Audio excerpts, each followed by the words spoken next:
Welcome to Metheringham Airfield Visitor Centre. Today I'm going to tell you about our Victoria Cross winner who served here, Sergeant Norman Cyril Jackson. On the 26th of April 1944, Jackson was on a mission as part of the crew on a mission to Schweinfurt when he was attacked by a German night fighter. One of the starboard engines caught fire and Jackson decided to crawl out of the cockpit onto the wing with a fire extinguisher at 20,000 feet at 200 miles an hour to put the fire out. Sadly, the fire got out of control and burnt his hands and his face, and the wind swept him off the wing. He fell to the ground with the parachute on fire, but managed to land, although injured, and he was taken prisoner by the Germans and was a prisoner of war for the rest of the war. The rest of the crew, 4 managed to bail out and 2 sadly were killed.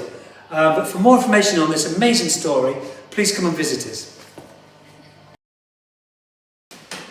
Welcome to RAF Metheringham Visitor Centre. Today we are at our link trainer.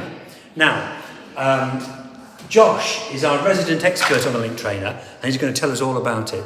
Josh, hi, what was the role of the link trainer during wartime, please? So, the link trainer was designed in 1929 to ensure safe pilot training for all crew.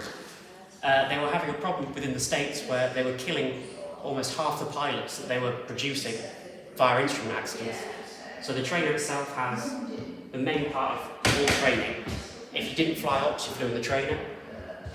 So there was at least 10,000 in the UK by the end of the war, and at least 4 on RAF Metheringham, with the possibility of 6 in the training room that still stands today. Wow, that's fascinating. Thanks ever so much, Josh, for that insight. Thank you. Hello. Displayed here are 2 106 Squadron mascots that we hold at Metheringham Airfield Visitor Centre. Mr Fox on the left was a boyhood toy that Flight Sergeant Bill Hovey, a navigator, took on missions with him.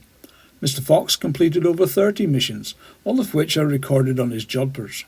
Not content with that tally, he also went AWOL in 2017 and was only returned anonymously after an extensive BBC appeal at the time. Our second mascot is Donald. He was the mascot of Flight Engineer Sergeant Francis Kendall, and 4 missions are recorded on his body. Sadly, he was left behind when the 5th mission to Eastern Germany took off. The aircraft crashed on the way back over France, and all on board were killed. For more on these items, please come and visit the museum here at Metheringham. Good afternoon. Welcome to Metheringham Airfield Visitor Centre. Today we're in the Visitor Centre shop and we're going to talk to one of our stalwart volunteers, Maureen. Maureen, hi, how are you? I'm good, thank you. Great. Maureen, tell us why you volunteer here. Well, I retired and I wanted to keep talking and being with people, so I came here. I had no idea of the history and I wanted to remember the people and the art and the Air Force. And the stories some of the people have to tell you are just amazing. Absolutely. Yeah. Absolutely. I mean, when I found out that the average age of people that had fallen was 23 years old, I was quite shocked by that. It's incredible, isn't it? Yeah, those young boys. Yeah. Those young boys, yeah. And what's your favourite part of your day when you're working here? It really is just talking to the people, finding out about stories. I just love it. Good. Okay, thank you very much, Maureen, for your time. Thank you. And I'll let you get back to work. You're very busy. Thank you very much. Good afternoon. Welcome to Metheringham Airfield Visitor Centre. Today we're at the wingtip of the Lancaster bomber of Flight Sergeant Appleyard, who took off from RAF Coningsby in July 1942. There's a fascinating bit of history behind this wingtip. Today with us we have Roger, our research lead, who's going to give us a little bit more information about this fascinating aircraft. Roger. Thank you, Nick. Yes, the aircraft crashed into the Wash on its way out on an operation. Earlier this year I was contacted by a member of a family of one of the crew members who lives in the Falkland Islands, and in June of this year he managed to come up and actually visit the wingtip and the grave of the crews in Coningsby Cemetery. Great, Roger. Thanks ever so much for that insight. Thank you very much. Bye-bye. Hello and welcome to our Douglas C-47A. KG-651 was built during 1944 in Oklahoma and found our way onto 24 Squadron at RAF Hendon. 24 was a squadron for VIPs. Now, did the King and Queen fly in her? Eisenhower, Churchill? We simply don't know, but it is possible. What we do know is that if you come to Metheringham, you could be sitting up there in a cockpit making your own history, and it's an experience not to be missed. What do you think, Nick? Absolutely. Come along to Metheringham Airfield Visitor Centre and learn more about this wonderful aircraft. Good morning, welcome to Metheringham Airfield Visitor Centre. Today we're in the Wartime Gymnasium. In this corner of the gymnasium we have a very poignant display of model Lancasters which represent a Lancaster, one of the 59 Lancasters that was lost flying in operations from here. Each model has a unique squadron code and serial number on there as well. So, like I say, 59 Lancasters were lost flying from here in the 17 months that they operated from this airfield. 288 aircrew were killed in action, 50 were reported missing, 51 became prisoners of war, and 25 managed to evade capture after bailing out or crashing and managed to get back to the United Kingdom. As you can see now, we have some of the crews on the memorial board, but for more stories on what they went through and their heroics, please come and visit us here at Metheringham Airfield Visitor Centre. Thank you. Go. Good afternoon, welcome to Metheringham Airfield Visitor Centre. Today we are going to speak to another volunteer, and her name is Jane. So let me introduce you to Jane. Hi Jane. Hello! So why do you like volunteering here, Jane? So it's not just about 106. A lot of people think it's just about Metheringham, the Lancasters, the pilots. But it actually covers lots of other parts about the Second World War. It covers, we've got the New Zealand, we've got the Canadians, but more importantly, we've also got a little display about the prisoners of war, the escapes and evaders, particularly of 106 Squadron. So it incorporates not just those men, but also other branches such as MI9, who ran the escape and evasion routes. And I've been going through some of the documents at Kew, and we found quite a few that were debriefed from 106, and the stories are absolutely fascinating. So it encompasses everything. Absolutely agree with you. And thank you very much for that insight, Jane. Thank you, now let you get back to work. Cheers. Thank you.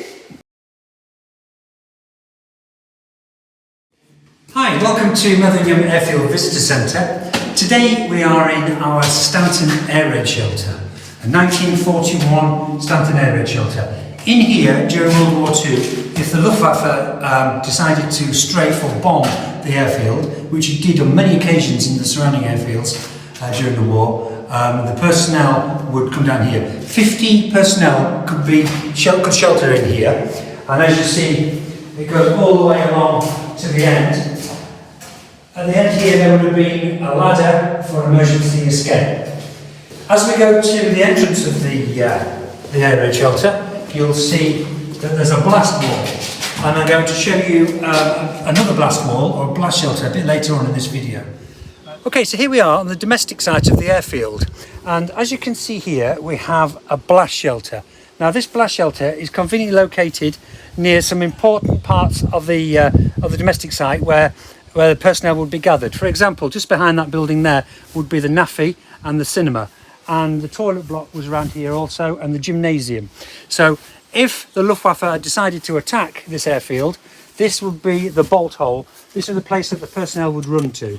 So let's just have a quick wander around to the front, and you can have a look inside the blast shelter. So around the corner here is one of the entrances where the personnel would quickly run once the air raid siren sounded. And here we are inside now, so it gives you an idea. They would get down, and these walls here would protect them from explosion and from cannon fire from the German aeroplanes. So I hope you enjoyed our little trip round the air raid shelter and the blast shelter, and thank you for listening.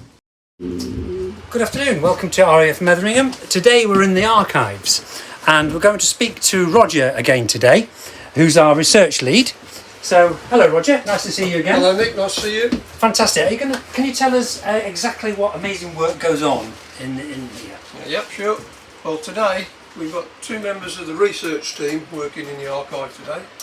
Ian is working on a new project which is related to our memorial to our lost aircrew, and we're hoping that that project will be finished and up and running by the opening of the centre next season. Excellent. And Linda is working on files for all of our aircrew that flew from RAF Metheringham, and we're creating folders for all of them, so if we get any inquiries from members of the family, we'll have the information readily available so they can come and see. Fantastic. Sounds like a big task, but an enjoyable one, I'm sure. A very big task. Yeah, fascinating.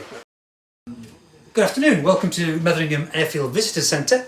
Today we're in the Visitor Centre shop and we're going to be talking to volunteer Linda. Hi Linda, how are you? Hello, I'm fine, thank you. How long have you been volunteering here, Linda? This will be my second year now. Fantastic. And what do you like about volunteering here? I love coming here because I like coming and meeting like-minded people who have a passion for aviation, Sure. whether it be people who work here, volunteer here, or people who come here with extremely good stories about their family members. And it's just great listening to them. And they certainly do bring some fascinating stories to the They centre, don't certainly do, yes. Yeah, fantastic. It's fabulous. Well, thank you very much, and I know you've had a very busy day today. We have, yes. So we'll let you get on. Thank you. Thank you very much, Linda. Take Thank care. you. I'll show you the size of a Lancaster bomber's bomb bay. The Lancaster bomber had 33 feet by 10 foot of uninterrupted bomb bay, and it was continuous all the way along the bottom of the fuselage. As you can see, as we walk along, you'll see one bomb door that we have exhibited here at Metheringham Airfield Visitor Centre. And the Lancaster bomber, because of its versatility, it could carry a huge bomb load along with its massive bomb bay. It could carry from £4,000 cookie bombs to £8,000, £12,000 tall boy bombs, and the enormous £22,000 Grand Slam, the only aircraft in World War II that could carry such a load.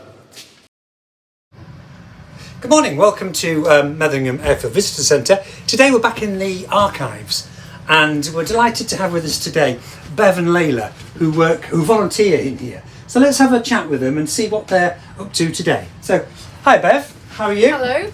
Fantastic. Would you like to tell us what you're doing here today, please? Well, I'm creating a file for every member of the aircrew and ground crew that were based at 106 Squadron, RAF Metheringham in the Second World War. We're creating a file so that if anybody makes an inquiry regarding their loved one or general inquiry about personnel that were based at this airfield, we've got quick access to individual information, and the long-term objective is to digitise all the information we hold so that we have an electronic record of everybody that was based here, so that we're preserving the information for the long term. Fantastic. Looks like a big task. It is.